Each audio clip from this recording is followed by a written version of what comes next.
Hello, improver. Are you making decisions all the wrong ways? Hey, Justin Winstead, the improver coach, coming to you. I hope you and your family are doing well today. Hey, I want to talk to you about the paradigm, the way you work through your decisions, because the new year is right around the corner. People are going to have fresh visions, fresh ideas, hopes, ambitions, goals, resolutions, all these things they want to accomplish in 2023. And they're going to be excited about these things. Maybe you're one of these people, even though it's not really cool to do resolutions anymore in that sense of the word. I think there are a lot of you that are hoping to accomplish things in the new year, right?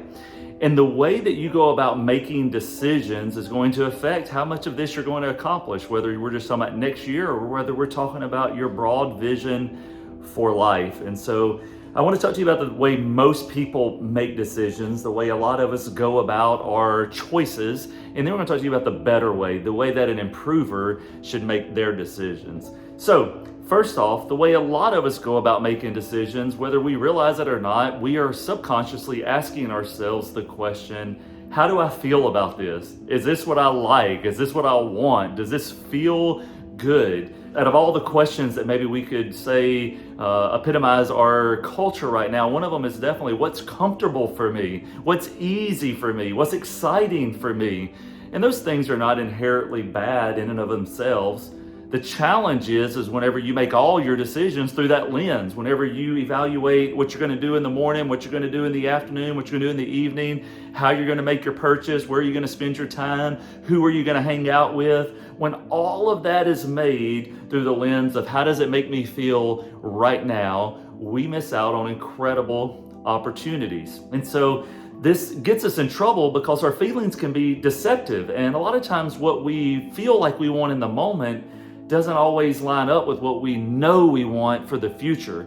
Many of us sacrifice our long-term pleasure for short-term pleasure, and we've got to get out of that mindset of doing that. So what do we do? How should we go about making our decisions? What I would argue is that there's a great question that you can ask, and this is going to vary a little bit based on the way your words and your mind work, but it needs to go something like this. Hey, I know me and I know where I'm at right now. I'm at point A and I'm trying to get to point B. What is the most wise way to get me there?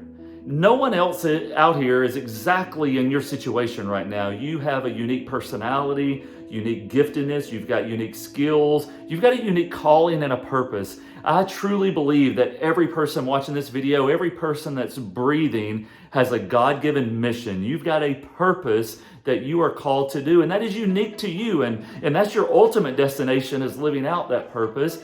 But even right now, the situation you find yourself in, even if others are in that situation with you, they're not exactly like you. So you are in a unique starting point. Point A is unique to you, and point B is also somewhat unique to you. Now, maybe your industry isn't 100% unique to you. Maybe your career, maybe your service that you like to do for others, your gifts, talents, those things, you may share some of that with others, but no one is made up exactly like you, called to the same destination as you. And so your starting point and your ending point are different. They're wholly yours. Isn't that incredible? There's no one else that's going to be walking the exact same journey as you. And so point A, point B, they're different, and so is the journey. So when you go to make decisions, you don't just need to think about how closely can I flirt with the line of is this affordable?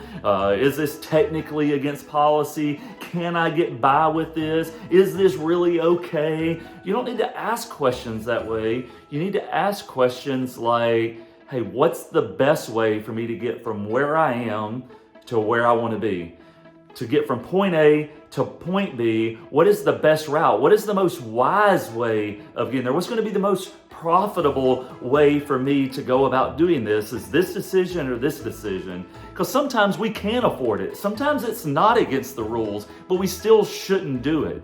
Just because you can do it doesn't mean you should do it. So in this new year, as you think about your goals, you're going to be challenged multiple times in different ways that are going to cause you to maybe go off course. You're going to fail in your goal, and a lot of that's going to be because of the decisions you make. Now, there are things outside of your control and my control, and certainly some of that can have a bearing on the level of our success short term. But let me tell you something, long term, your success is dependent on the person that you look at in the mirror every single day. That person is the one responsible for whether you're going to win or you're going to lose. Because things can cause you to stumble for a moment, but only you is what causes yourself to fall for the long term. But as long as you're willing to get back up and you're willing to dust yourself off and keep on going, you can win. But the only way that's going to happen is when you get back up, you make different decisions. You make decisions based on wisdom and not based on comfort. So improvers, I want to challenge you in this. This is part of being an adult. It's delayed gratification. You know, when you're young and you're immature, you make decisions on what feels good now. What do I want now? I need this. Like, I want it so bad. When you grow up and you mature, and if you want to be successful and productive and fruitful, you have to delay that gratification. So I want you to evaluate your vision, evaluate your goals for the new year, and ask yourself this: what are going to be the things along the way where I might face an intersection of having to choose between what's comfortable, what feels right, what feels good, what feels most enjoyable, and what is actually the most wise, the most profitable, the most quickest way to get me to my ultimate desired future. You know, there's tons of resources on the shelf behind me right now. These include books like Dave Ramsey's Total Money Makeover. You may not agree with all of what he says on financial matters. It doesn't matter. He has a great premise of this, that you have to sacrifice to get out of debt, and you got to make sacrifices if you want to budget and be able to give and save long term. You can't just go out thinking you have a blank check on life and just spending willy-nilly. Do you know what that phrase is? A lot of you probably don't, but just spending, free. That's a great thing to think about if you've got financial goals.